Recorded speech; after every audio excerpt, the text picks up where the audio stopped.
Lens নিয়ে আপনাদের মতামত কি? আপনি যদি আপনার মেকআপ লুক একদম ট্রান্সফর্ম করতে চান, খুবই লুক্রেটিভ করতে চান, তাহলে খুবই মিনিমাল এফোর্টের মাধ্যমে করা সম্ভব যদি আপনি লেন্স ব্যবহার করেন। কারণ যে মুহূর্তে আপনি লেন্স পরবেন দেখবেন আপনার পুরো অ্যাটেনশন কিন্তু আপনার চোখের দিকে যাবে।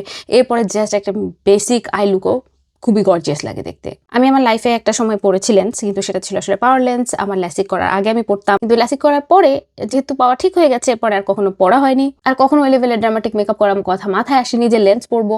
কিন্তু আমার কাছে ভালোই লাগে দেখতে, অন্যরা যখন পরে খুব সুন্দর লাগে দেখতে, এবং এটা সম্পূর্ণ পার্সোনাল চয়েস। যদি কেউ পড়তে চায়, কেন না? আমরা তো মেকআপ করছি ফানের জন্য, নিজেদেরকে একটু অন্যভাবে দেখার জন্য, এক্সপেরিমেন্ট করার জন্য। লেন্স সেটার একটা অংশ। তাই যারা ক্রিয়েটরদেরকে শেমিং করেন লেন্স পরার জন্য, তবে এটা ঠিক, লেন্স পরার ক্ষেত্রে অনেক সাবধানতা অবলম্বন করতে হয়। প্লিজ আপনারা যদি সেটা করে থাকেন অবশ্যই করবেন, খেয়াল রাখবেন। যদি সেটা 6 মাসের মেয়াদ থাকে, কোনো অবস্থাতে 6 মাসের বেশি এটা ব্যবহার করবেন না। এটা চোখ আর কিছু না। মেয়াদটা খুব ভালো মতো খেয়াল রাখবেন, এটাকে প্রিজার্ভ করবেন খুব ভালো মতো, আর চেষ্টা করবেন অবশ্যই ভালো ব্র্যান্ডের লেন্স ব্যবহার করার জন্য। এটা অন্যতম একটা বড় কারণ আমার লেন্স এখন না পড়ার, সেটা হচ্ছে মেনটেন করার আসলে সময়টা আমার কাছে আছে কিনা। যেমনটা বললাম যে যদি আমার মনে হয় সেটা মেনটেন করার মতো আমি একটু সময় ম্যানেজ করতে পেরেছি বা ধৈর্য এসেছে, তাহলে আমি কিনবো, এক্সপেরিমেন্ট করে দেখবো, কেন না? লেন্স সম্পর্কে আপনাদের মতামত কি? আমাকে একটু কমেন্ট সেকশনে জানান তো।